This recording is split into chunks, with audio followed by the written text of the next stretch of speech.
지금 경복궁에 되게 오래간만에 오시죠? 그쵸. 오래간만에 오죠. 자주 오는 곳은 아니니까. 아니, 이곳에 오면은 괜히 좀 마음이 이렇게 좀 차분해지고, 대범하게 보고, 예. 여러 장 이렇게 넉넉하게 버린다 생각하고, 예. 대범하게 보고 과감하게 찍어봐요. 이런 환경 요소들, 그러니까 새소리도 느껴가면서, 네네. 그리고 그림자, 단청의 색깔, 그리고 햇빛의 높이, 이런 다양한 자연 요소들을 통해서 이것을 내가 어떻게 바라보고 있는가, 내 마음속에 좀 귀를 기울여서 표현하고 싶은 것들을 사진 속에 한번 담아보세요. 높이도 좀 달리가면서. 그러면은 이런 선이라든지 이런 가로의 비율, 뭐 이런 거. 그리고 수평으로만 찍지 말고 수직으로도 한번 찍어보고.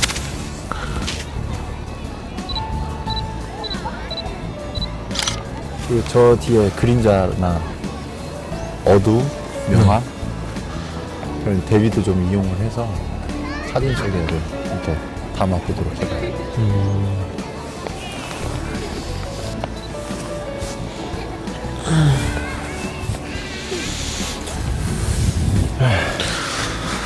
교수님. 봐봐요.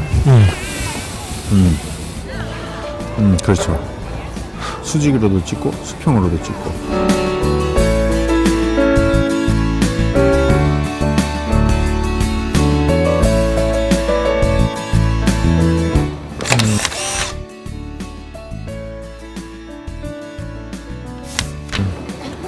일단 찍고자 하는 대상으로부터 가장 먼 곳에서 시야를 넓게 가지고 크게 봐야 돼요. 그리고 나서 좀 더 찍고자 하는 대상으로 다가가서 시야를 점점 좁혀가면서 대상에 대해서 어떤 환경적인 요소들 그리고 빛의 조건들을 통해서 좀 더 면밀하고 세부적으로, 그리고 내가 찍고자 하는 주제를 좀 더 부각시킬 수 있는 방법들을 생각을 하면서 점점 사진의 넓이를 좁혀가는 방법이죠.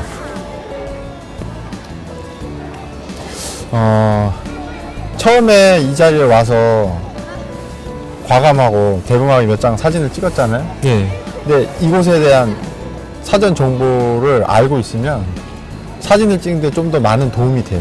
그게 사실 중요한데, 풍경 사진은 다 그런 건 아니지만 이런 역사적인 어떤 시간과 그 역사적인 장소에서는 우리가 그 장소의 의미, 그리고 오랜 시간 동안 지나오면서 이곳에 있었던 그 다양한 역사적인 사건들을 통해서 이곳을 찍는 거기 때문에, 그런 것들에 대한 사전 정보?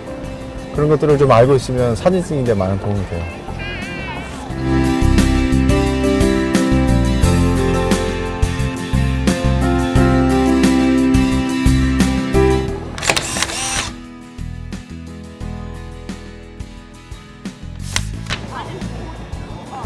환경적 요소 정도로 생각해 둘 수 있겠네요. 첫 번째는 풍경 사진에서 가장 중요한 거는 빛에 대한 나름의 심상과 해석을 사진 속에 부여하는 건데, 지금 겨울의 시간이잖아요.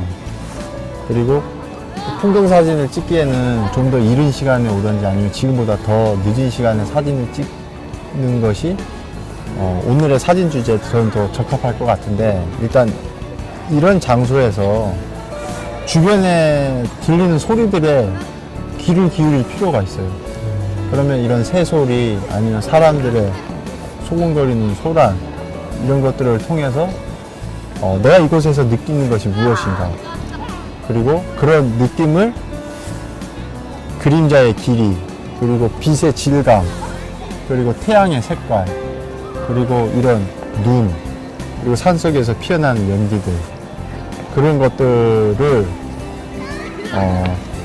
부재료로 해서 사진 속에 주제를 녹여내는 방법이 있죠. 이런 겨울의 햇빛은 빛의 특성상 이런 색깔들을 약간 좀 컬러풀한 어떤 느낌들을 빼는 그런 역할도 해요. 그래서 그런 것들을 좀 적절하게 잘 사용하는 것도 사진 표현의 하나의 또 다른 좋은 방법이죠. 하나 놓치지 말아야 될 것은 지금 정지인 시각에서는 다양한 빛을 볼 수 없어요. 이 같은 시간에서라도 몸을 계속 움직여가면서 여러 발 움직여가면서 사진을 찍는 것이 큰 도움이 되고 절대 같은 위치나 같은 자세로 여러 장을 찍지 마세요. 그냥 시간과 어떤 셔터의 리듬을 가지고 찍는 것이 굉장히 큰 도움이 될 겁니다. 한번 해보도록 하세요.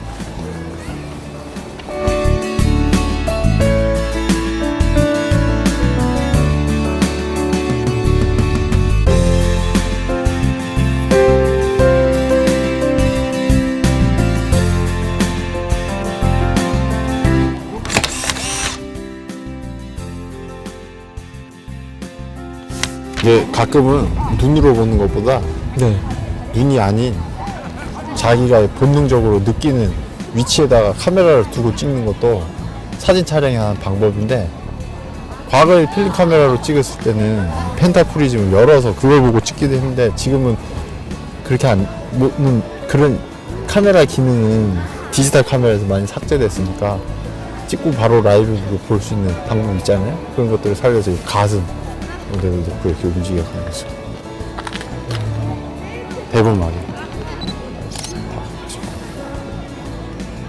그런 방법이죠. 풍경 사진의 매력이라는 건 그런 거죠.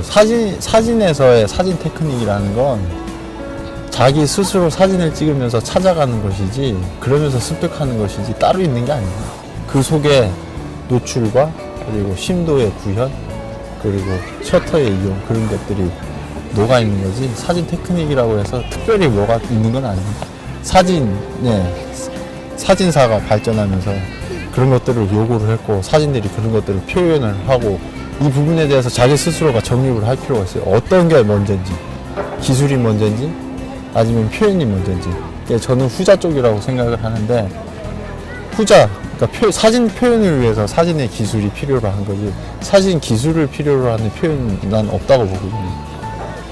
그래서 때로는 눈으로 보는 것보다 내가 생각하고 있는 카메라 위치에 놓고 대범하게 한 샷 정도 누를 수 있는 그런 배포가 촬영자한테는 필요하죠. 본능적으로 자신이 이 공간을 자연스럽게 느끼다 보면 카메라가 어느 위치에 가야 되겠다는 울림이 와요. 그다음 거기에 반응을 하는 거죠, 촬영자가. 그러니까 그때는 눈으로 보는 것보다 오히려 필요한 위치에 내가 카메라를 갖다 놓고 그래서 기다리는 거예요. 자기가 필요한 그 시간과 그 타이밍, 그게 찰나의 순간이에요, 사실. 뭐 때로는 지나가는 사람들의 지금 관광객들 보면 깃발 들고 가잖아요.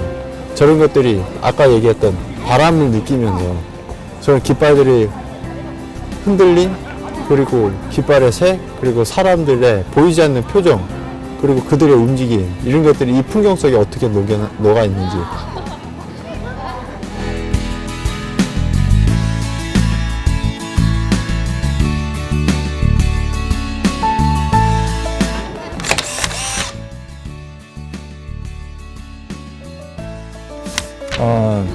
우리가 풍경 사진을 볼 때 느끼는 편안함, 그리고 본인이 이 사진을 어떻게 찍을 것인가 설계할 때 처음에 느꼈던 그런 생각, 그리고 내가 이 사진을 찍었을 때 본인으로 하여금 얼마나 환영받을 것인가 라는 생각보다는 본인이 찍었을 때 만족하고 편안할 수 있는 그런 구도를 찾는 게 가장 최고의 선택이라고 생각을 해요. 근데 그런 탁월한 선택을 하려면 사실 사람들이 구도에 대한 공부를 해야 되는 거 아닌가라고 하는데, 저는 그렇게 생각하진 않고요.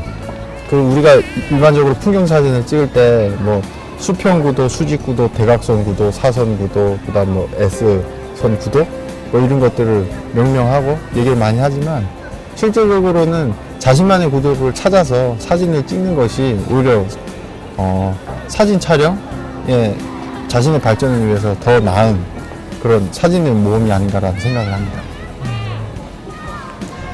그리고 지금 동학생이 보기에는 이 눈밭이 뭘로 보여요?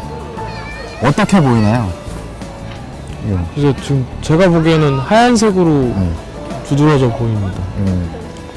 그런데 하늘과 지금 눈밭에 지금 광선 조건이 노출이 같기 때문에 이것을 눈밭 또는 쌓인 눈이라고 생각하지 말고 이것을 구름이라 생각을 하고 사진을 찍으면 아마 본인의 어떤 사진 창작에 좀 더 도움이 될 것 같은데 이 눈밭을 단순히 그냥 하얀색의 어떤 대상이라고 생각하지 말고 구름 위에 이곳이 떠 있다라는 생각으로 사진을 한번 찍어보세요.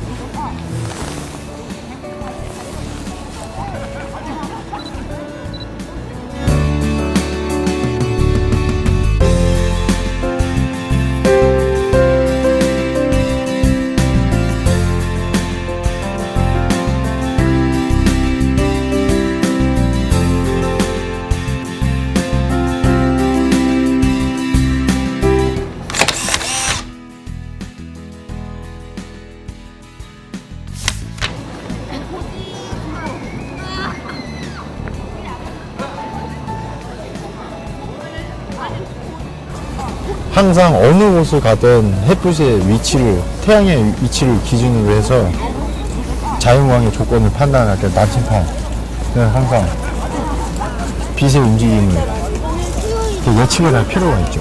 그래서 항상 촬영하는 사람들은 나침판을 가지고 다니는 거예요. 뭐 이런 나침판도 괜찮고, 아니면 그게 번거롭다면 이런 시계 있는 나침판을 이용하는 게 좋죠. 요즘엔 스마트폰에도 나침판 기능이 있으니까. 네, 있죠. 그런 것도 굉장히 큰 도움이 되고, 이게 사실 뭐 디지털 미디어의 대중화의 하나의 또 다른 새로운 어떤 요구와 필요에 의해서 그런 기능들을 사용할 수 있는 거죠. 근데 만약에 나침판이 없는 경우에는 네. 어떻게 하나요? 나침판이 없는 경우에는 일단 여름이나 겨울에 따라서 바람의 움직이는 방향, 쉽게 얘기해서 여름에는 어떤 바람이 불죠? 남쪽에서 좀 올라오는 바람이 그렇죠. 그리고 겨울은 북쪽에서 내려오는 바람. 그렇죠. 그런 거를 기준으로 해서, 아니면은 한 30분 정도 해의 움직임을 관찰을 하면 해의 움직임의 경로를 추적을 해서 나침판이 없어도 그게 어느 쪽으로 해가 움직이는지, 그리고 지금 그림자의 각도, 방향, 길이에 따라서 예측할 수 있는 방법도 있어요. 그것도 또 나침판 없이 우리가 또 빛을 예측하고 추적하는 하나의 또 방법이죠. 근데 이런 것들은 나침판을 가지고 1년에서 한 달에서 1년만 있으면 누구나 다 알 수 있어요.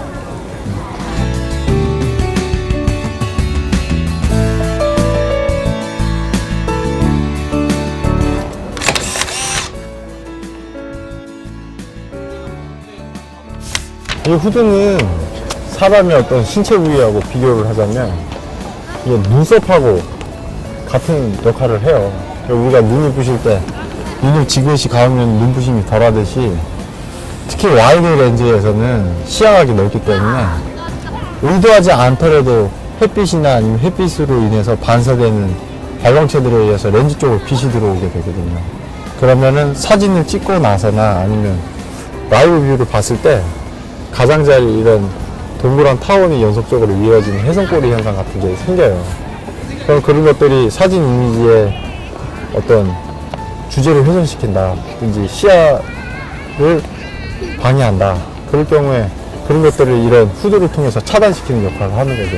그러니까 쉽게 얘기해서 불필요한 빛을 내가 찍고자 하는 렌즈의 초점거리, 화각에서 차단을 시킨다는 역할로 생각을 해두면 돼요. 그러면 지금 같은 상황에서 만약에 저 태양을 찍는다 하면은 뭐 렌즈 후드 같은 거를 좀 장착을 하고. 그렇죠. 없는 것보다는 나은데, 지금과 같은 경우에는 구름 속에 해가 가려져 있기 때문에 빛으로 따지면은 확산된 광이라고 볼 수 있어요. 이런 거는, 이런 종류의 이제 태양광의 성질은 대부분 렌즈 쪽으로 빛이 직접 들어와도 그런 이미지를 훼손한다든지 저해하는 역할은 일어나지 않기 때문에 굳이 할 필요는 없지만, 야외 촬영 나오면 필수적으로 이런 플레어라고 하는데, 그런 것들을 좀 제거하기 위해서 후드를 사용을 하면은 그런 것들을 미리 방지할 수 있죠. 그리고 그거 외에도 사진 촬영실에서 다양한 효과로 쓸 수 있는 방법들이 여러 가지가 있으니까 그런 것들에 대해서 충분한 훈련을 통해서 습득할 수도 있어요.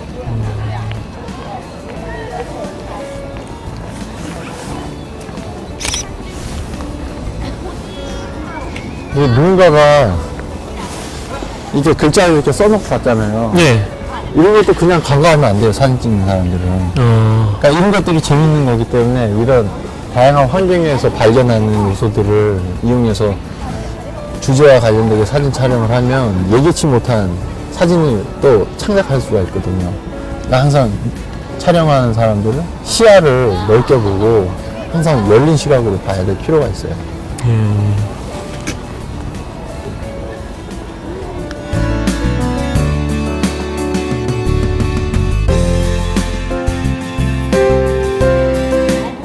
야간 촬영에 삼각대는 사실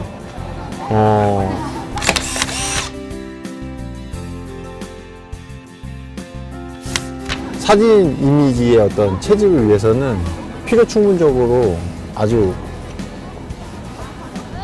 필요한 장비 중에 하나죠. 왜냐면 이 밤 시간에는 낮 시간처럼 빛의 양이 촬영을 하기에 충분하지 않기 때문에 비교적 작은 빛을 오랜 시간 동안 노출을 시켜서 촬영을 해야 되기 때문에 셔터 시간이 일단 길어지잖아요. 그러면 사람들의 어떤 발자국이나 아니면 자동차의 진동 그리고 바람에 의해서 카메라가 흔들릴 수가 있어요. 그러면 이미지를 고정하지 못하고 카메라의 바디 자체가 흔들려지기 때문에 그러면 이미지가 나중에 찍고 나서 흔들려요. 그래서 단단하게 고정할 수 있는 어떤 도구가 필요하고 대표적으로 이제 트라이팟을 저희가 쓰게 되는 거죠. 이게 삼각대가 3개로 고정되어 있는 이유는 사각보다는 훨씬 안정적이기 때문이에요. 그리고 삼각대를 쓸 때는 항상 필요한 키에 맞춰서 충분히 높낮이를 조절할 수 있게 한 다음에 수평을 반드시 봐야 돼요.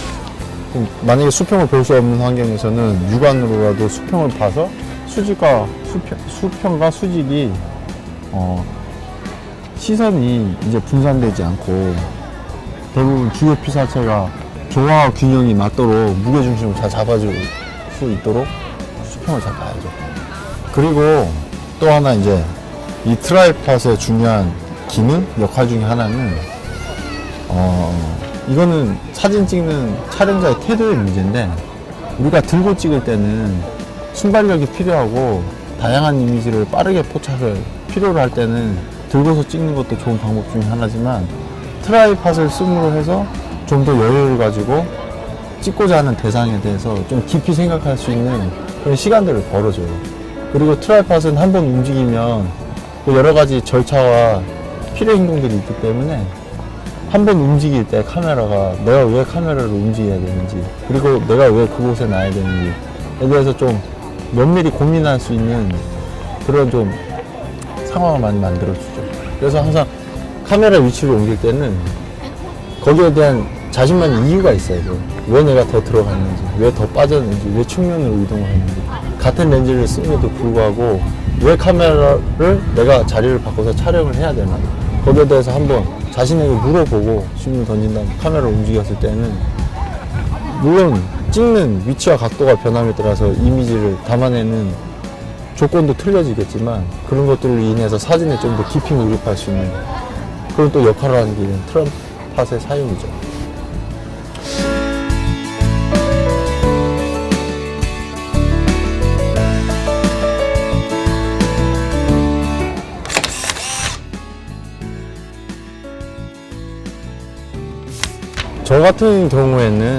저의 경우에는 가급적이면 플래시를 사용하지 않고 사진 촬영을 하는 것을 선호하는 편인데 필수 불가결하게 플래시를 터뜨려야 될 경우에는 인물이나 그 대상에 직접적으로 터뜨리기보다는 그 측면에서 흰 벽이나 아니면 다른 도구들을 반사해서 자연스러운 빛을 사물에 부여하는 게 보다 좀 더 자연스러운 사진에 가깝다고 저는 생각을 하고요.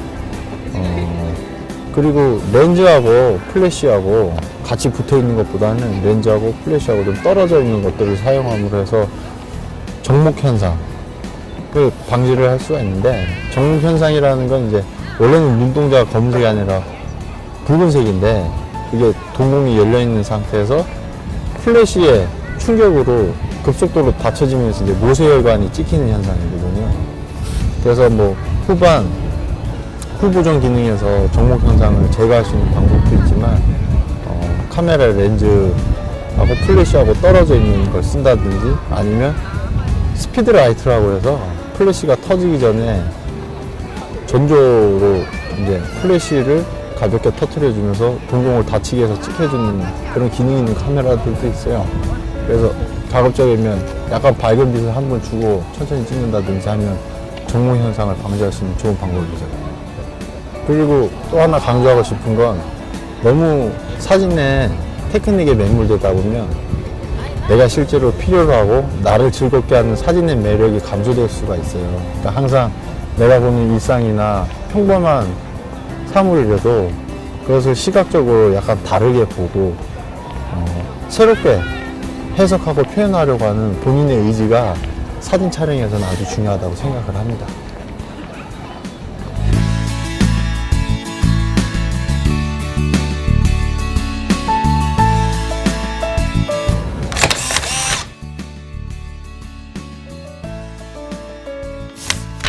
일단 아까 우리가 얘기를 나눴듯이 셔터 스피드를 길게 설정을 하기 때문에 노출 시간이 길잖아요. 그래서 이미지를 흔들리지 않게 단단하게 트라이팟을 고정을 해서 구도를 잡은 다음에 촬영을 하는 것이 가장 중요하고요. 또 하나는 기술적인 부분이긴 하지만 그 적절한 조리개값, 그리고 셔터 스피드, 그리고 ISO의 선택이 중요해요. 물론 한 번만에 원하는 사진을 찍을 수는 없지만 현재 그 디지털 카메라의 최대 장점이 라이브 뷰를 통해서 내가 필요한 노출과 이미지가 잘 맞아 떨어져 가고 있는지 두 번, 세 번 그 관찰을 하면서 그 촬영을 하는 것이 가장 좀 적당한 방법인 것 같아요.